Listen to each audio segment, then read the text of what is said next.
দর্শক, আপনারা সবাই জানেন বিটিভি চট্টগ্রামের নিয়মিত আয়োজন প্রিয় শিল্পীর গানের প্রতিটি পর্বে আমরা আমন্ত্রণ জানিয়ে থাকি একজন প্রিয় শিল্পীকে। তিনি আমাদেরকে শোনান প্রিয় কিছু গান।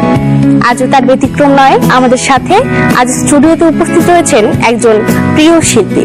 দর্শক, আমাদের সাথে আজকে স্টুডিওতে উপস্থিত আছেন জনপ্রিয় কণ্ঠশিল্পী মিথুন চক্রবর্তী।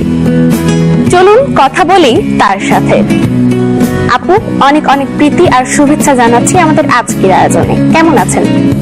অনেক ভালো আছি, আর এত সুন্দর সঙ্গীত আয়োজনে আসতে পেরে আমার আসলে অনেক ভালো লাগছে। আপনাকে ভীষণ মিষ্টি দেখাচ্ছে আজকে। অনেক ধন্যবাদ আপু। অনেক কথা হবে, গল্প হবে, শুনবো আপনার সঙ্গীত জীবনের নানা জানা অজানা গল্প। প্রথমেই আমার দর্শকদের কোন গানটি শোনাবেন? যেহেতু এটা প্রিয় শিল্পীর গান, তো প্রথমেই আমি আমার প্রিয় একজন শিল্পীর গান গাইতে চলেছি। আচ্ছা। গানটি শাহনাজ রহমতুল্লাহ ম্যামের গাওয়া। গানটির কথা লিখেছেন শহীদুল হক খান এবং সুর করেছেন আনোয়ার পারভেজ। গানটি গাইবার চেষ্টা করছি। ঠিক আছে, আমরা শুনবো এই গানটি।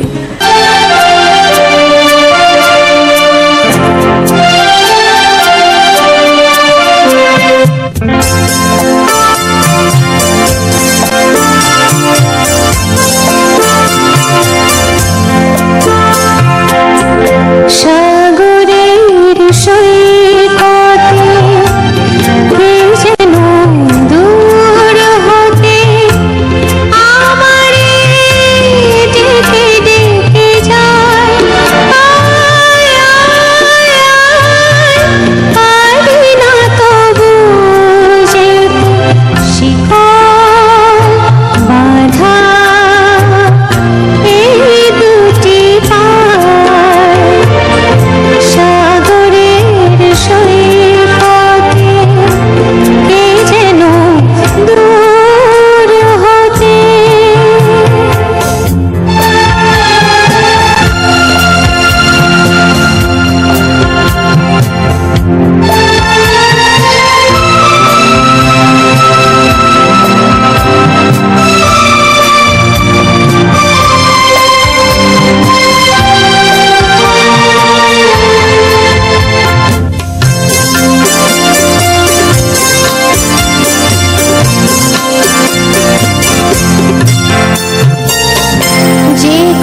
বাহ, মিষ্টি কণ্ঠে একটি মিষ্টি গান শুনবো।